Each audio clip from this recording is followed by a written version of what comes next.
आज हम कौटिल्य के बारे में करेंगे।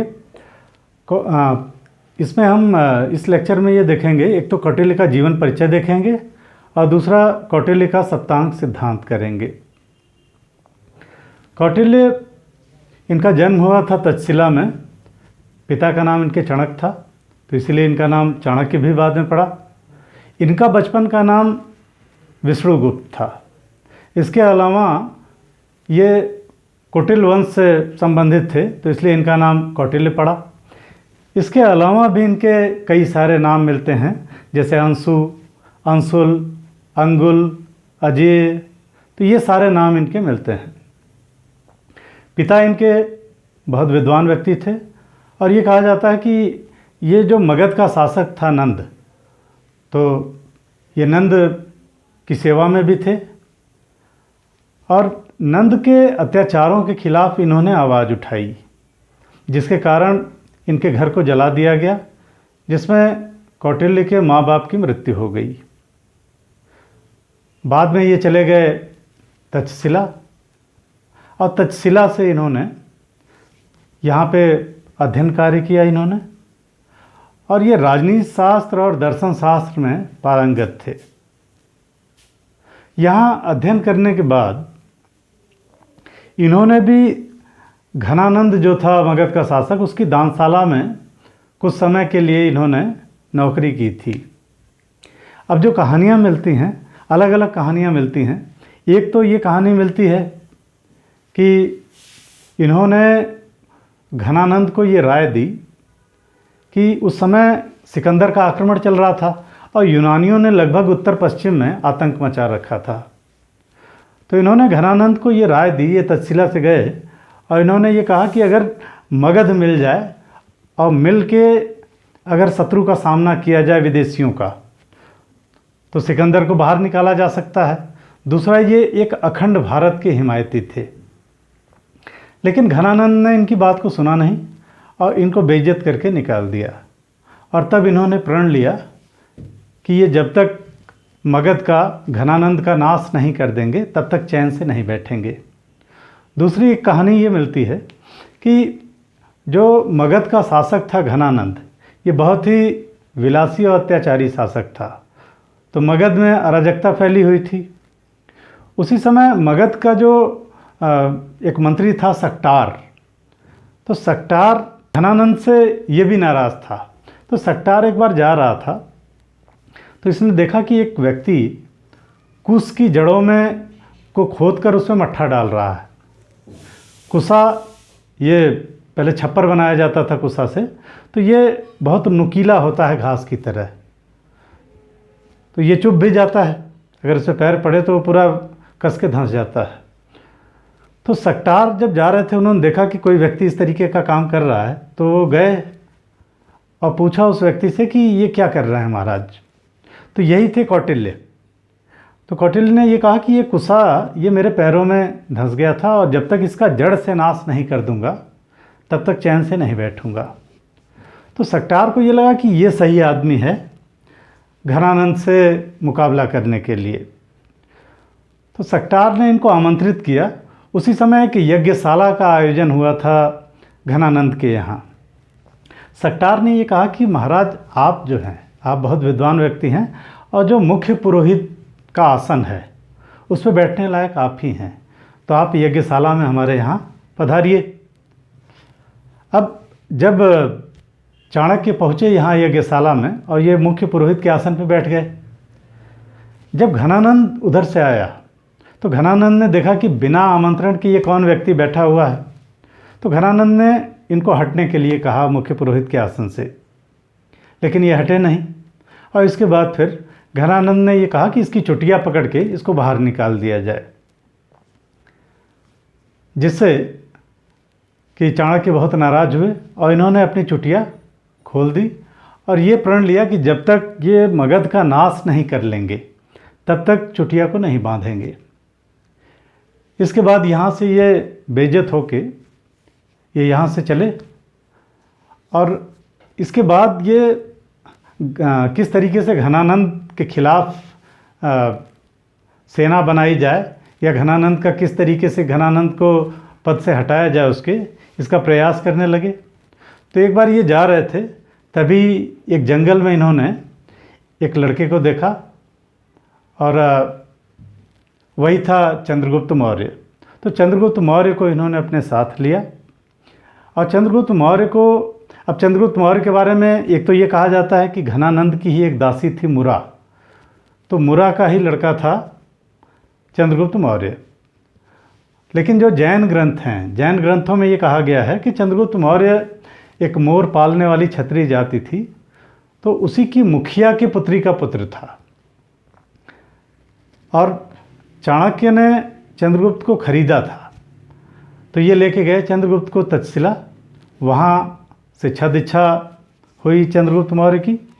और इसके बाद इन्होंने पाटलिपुत्र पर आक्रमण किया और इस आक्रमण में इन्होंने, कश्मीर का राजा था एक प्रवर्तक और उसका पुत्र था मलय केतु, तो इन दोनों की सहायता ली और इनकी सहायता से ये, एक बार तो इन्होंने आक्रमण किया था तो उसमें फेल हो गए थे, लेकिन दूसरी बार इन्होंने इन दोनों की सहायता से मगध पे आक्रमण किया और घनानंद पराजित हुआ, घनानंद की हत्या कर दी गई और इस तरीके से चंद्रगुप्त मौर्य को इन्होंने मगध की गद्दी पर बिठाया।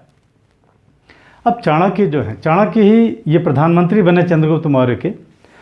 अब चाणक्य का जो अर्थशास्त्र है, इन्होंने जो राजनीतिक ग्रंथ की जो रचना की थी अर्थशास्त्र की, तो अर्थशास्त्र में विदेश नीति, जो प्रशासन है उस समय का, इसके बारे में बहुत ही विस्तृत चर्चा की गई है। जैसे चाणक्य ये कहते हैं, राजा के बारे में चाणक्य ये कहते हैं कि राजा विवेकी होना चाहिए, जो प्रजा को बेहतर लगे वो राजा को करना चाहिए, ये नहीं कि जो राजा को अच्छा लगे वो राजा को करना चाहिए। इसके अलावा इन्होंने एक बहुत ही लंबी चौड़ी नौकरशाही का भी वर्णन किया है अर्थशास्त्र में। जैसे जो नौकरशाही है उसमें एक तो ये 18 तीर्थों का उल्लेख करते हैं जो केंद्र में बड़े अधिकारी होते थे। इसके अलावा 26 अध्यक्षों का वर्णन करते हैं ये, जो दोयम दर्जे के केंद्र में अधिकारी होते थे। इसके अलावा कौटिल्य के अर्थशास्त्र में न्याय व्यवस्था पे बहुत विस्तृत चर्चा की गई है। 2 प्रकार के न्यायालयों का उल्लेख करते हैं ये, कंटक शोधन और धर्मस्थीय। इसके अलावा कौटिल्य के अर्थशास्त्र में देखा जाए तो एक कल्याणकारी राज्य की भी झलक मिलती है। जैसे कौटिल्य एक निरंकुश राजा का समर्थन करते हैं, लेकिन राज्य की तरफ से कौटिल्य के अर्थशास्त्र में ये है कि जो असहाय हैं, जो विधवाएं हैं, जो वृद्ध लोग हैं, उनकी राज्य की तरफ से सहायता की जानी चाहिए। इसके अलावा इनके अर्थशास्त्र से ये भी पता चलता है कि जो अकाल के समय राज्य की तरफ से राशनिंग की भी व्यवस्था होती थी, जो उस समय के अभिलेखों से भी जानकारी मिलती है। तो इस तरीके से एक कल्याणकारी राज्य की भी झलक मिलती है कौटिल्य के अर्थशास्त्र में। तो इस तरीके से कौटिल्य ने अपने अर्थशास्त्र में ये प्रशासन का विस्तृत वर्णन किया और कौटिल्य के अर्थशास्त्र में बहुत सारे राजनीति से संबंधित सिद्धांत भी दिए गए हैं। तो आज हम कौटिल्य का सप्तांग सिद्धांत करेंगे। कौटिल्य का जो सप्तांग सिद्धांत है, तो राज्य के संदर्भ में राज्य की मजबूती के लिए कौटिल्य ने ये सप्तांग सिद्धांत दिया। कौटिल्य का ये मानना था कि जैसे मानव के अंग उपांग होते हैं, जैसे मानव सावयव है, वैसे ही राज्य भी सावयव है। जैसे मनुष्य के अंग उपांग होते हैं, जैसे हाथ, पैर, नाक, कान, मुंह, ये सारे जो अवयव हैं मानव के, जो अंग हैं, ये अगर सही ढंग से, सुचारू ढंग से कार्य करें और ये सारे अंग अगर मजबूत हैं तो मनुष्य मजबूत होगा, शक्तिशाली होगा। उसी तरीके से कौटिल्य ये कहते हैं कि राज्य भी सावयव हैं, राज्य के भी अंग हैं और राज्य के ये 7 अंग बताते हैं और ये कहते हैं कि अगर ये राज्य के 7 अंग जो हैं वो मजबूत हैं, शक्तिशाली हैं और ये 7 अंग अगर राज्य के जो हैं ये सुचारू रूप से कार्य करें तो वो राज्य अपने आप समय ही मजबूत होगा। तो कौटिल्य का जो सप्तांग सिद्धांत है उसमें जो सात सात अंग इन्होंने बताए हैं, पहला है राजा। कौटिल्य राजा को राज्य का शीर्ष मानते हैं, सिर मानते हैं, क्योंकि ये सबसे ऊपर है। और कौटिल्य ये कहते हैं कि राजा चक्रवर्ती होना चाहिए और राजा में हमेशा विजय की इच्छा होनी चाहिए, यानी राजा को हमेशा क्षेत्र विस्तार करते रहना चाहिए। राजा विवेकी होना चाहिए और राजा प्रजावत्सल होना चाहिए। राजा को वही कार्य करने चाहिए जो प्रजा के हित में हो और प्रजा को बढ़िया लगें, वो कार्य नहीं करने चाहिए जो उसको स्वयं अच्छे लगें। तो इस तरीके से ये राजा के बहुत सारे कर्तव्य निर्धारित करते हैं। दूसरा अंग है आमात्य या मंत्री। इसको कौटिल्य आँख कहते हैं, आँख से तुलना करते हैं इसकी, और ये कहते हैं कि मंत्री जो है वो ईमानदार होना चाहिए। मंत्री को समय समय पर राजा को सलाह देनी चाहिए और सलाह राजा को ईमानदारी से देनी चाहिए मंत्री को। ये नहीं कि जो राजा को अच्छा लगे उस तरीके की सलाह दे रहा है मंत्री। तो मंत्री को चाहे वो राजा के विरोध में ही क्यों न बात हो, लेकिन मंत्री को ईमानदारी से सलाह देनी चाहिए और राजा को भी मंत्री की सलाह पे ही कार्य करना चाहिए। दूसरी चीज़, ये मंत्री को इतना महत्वपूर्ण मानते हैं कि ये कहते हैं कि जो राज्य रूपी रथ है, राज्य रूपी रथ का पहिया है मंत्री, यानी राजा और मंत्री दोनों राज्य रूपी रथ के पहिए हैं। दूसरी चीज़ कि ये कहते हैं कि मंत्री ईमानदार होना चाहिए, इसीलिए मंत्रियों की नियुक्ति के संदर्भ में कौटिल्य उपधा परीक्षण की बात करते हैं। उपधा परीक्षण में ये होता था, इसमें इन्होंने ये कहा कि मंत्री जो है वो अर्थोपदा, धर्मोपदा और कामोपदा शुद्ध होना चाहिए, यानी इन किसी भी चीज़ों से मंत्री प्रभावित न हो। तो इस तरीके से देखा जाए तो कौटिल्य का ये जो उपधा परीक्षण है मंत्रियों के संदर्भ में, तो ये वर्तमान समय में भी प्रासंगिक है, क्योंकि अगर मंत्री भ्रष्टाचारी हो जाएगा तो राज्य का पतन शुरू हो जाएगा। फिर तीसरा अंग जो ये बताते हैं, तो तीसरा अंग है जनपद। जनपद, इसकी तुलना कौटिल्य ने पैर से की है। जनपद का मतलब होता है क्षेत्र। तो कौटिल्य ये कहते हैं कि राजा को हमेशा क्षेत्र विस्तार करते रहना चाहिए, लेकिन केवल क्षेत्र विस्तार ही महत्वपूर्ण नहीं है कि राज्य बहुत अगर आपका विस्तृत हो गया, लेकिन उस पर अगर आपका प्रभावी नियंत्रण नहीं है तो वो विद्रोह को जन्म देगा। तो इसलिए इन्होंने कहा कि राजा को लगातार क्षेत्र विस्तार करते रहना चाहिए, लेकिन उन क्षेत्रों पर प्रभावी नियंत्रण भी स्थापित करना चाहिए। तो ये जनपद हो गया। जनपद के बाद दुर्ग है। दुर्ग यानी किला। किले की तुलना कौटिल्य भुजाओं से करते हैं, हाथ से करते हैं। तो किले जो हैं, ये जैसे भुजाएं हमारी रक्षा करती हैं, वैसे ही किले राज्य की रक्षा करते हैं, क्योंकि जब शत्रु आक्रमण करता है तो जो किले होते हैं भाई, शुरुआत में ही किलों के माध्यम से जो सैनिक उसमें होते हैं वो शत्रु को रोक देते हैं बाहर ही, तो राज्य में अंदर तक प्रवेश नहीं कर पाता। तो इसलिए कौटिल्य किलों की तुलना भुजाओं से करते हैं राज्य की, और ये कहते हैं कि राज्य के पास मजबूत किले होने चाहिए, राजा को किले बनवाते रहना चाहिए।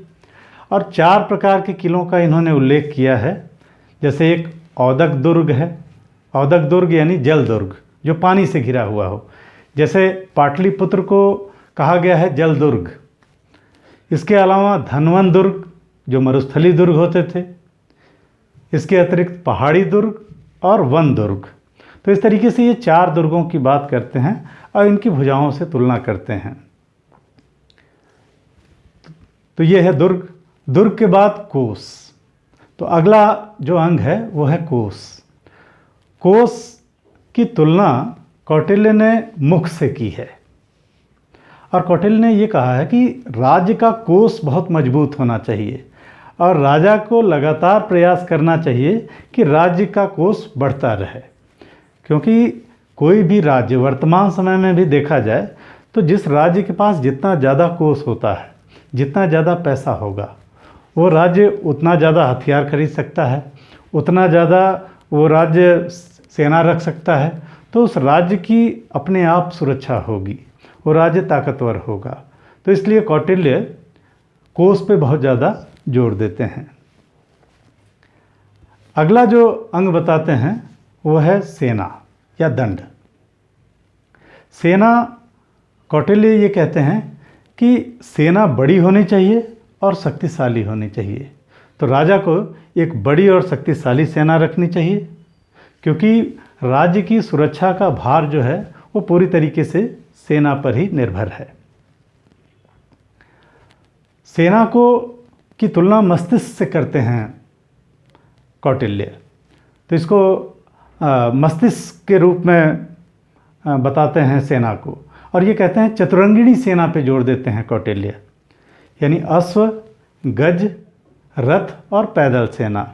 इसके अलावा भी अर्थशास्त्र में जैसे बृहदक, अटवी, मौल बल, इस तरीके के सैनिकों का भी उल्लेख है। क्योंकि हम देखेंगे, अगर जब आप इतिहास पढ़ते हैं तो आप देखते हैं कि जस्टिन ने चंद्रगुप्त की सेना को डाकुओं का गिरोह कहा।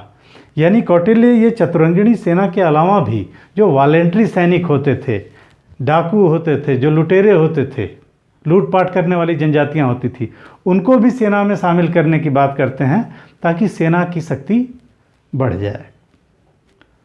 फिर अगला अंग है मित्र। मित्र पे बहुत ज़्यादा जोर दिया गया है और ये कहा गया है कि किसी भी राज्य का एक विश्वासी मित्र होना चाहिए, क्योंकि अगर आपके पड़ोसी राज्य में कोई विश्वासी मित्र नहीं है तो जब कोई संकट की घड़ी आन पड़ती है तो जो पड़ोसी राजा होता है, जो मित्र होता है, वो आपकी सहायता करेगा। लेकिन अगर विश्वासी मित्र नहीं है तो समय से सहायता आपको नहीं मिलेगी, आप अकेले पड़ जाएंगे। तो इसलिए इन्होंने मित्र पे बहुत ज़्यादा जोर दिया और इन्होंने कहा कि मित्र वो बढ़िया है जो धन से मदद करे। और मित्र की तुलना कौटिल्य ने कान से की है। तो इस तरीके से ये कौटिल्य का सप्तांग सिद्धांत है और इसके माध्यम से कौटिल्य राज्य की मजबूती का आधार बताते हैं कि किस तरीके से राज्य मजबूत होगा। क्योंकि जब राज्य के सारे अंग, ये जो सातों अंग हैं, ये जब मजबूत होंगे तो राज्य सुचारू ढंग से भी कार्य करेगा और राज्य अपने आप ही शक्तिशाली हो जाएगा। तो इस तरीके से ये कौटिल्य का सप्तांग सिद्धांत है। अगले लेक्चर में हम कौटिल्य की षड्गुणीय नीति और कौटिल्य का मंडल सिद्धांत करेंगे।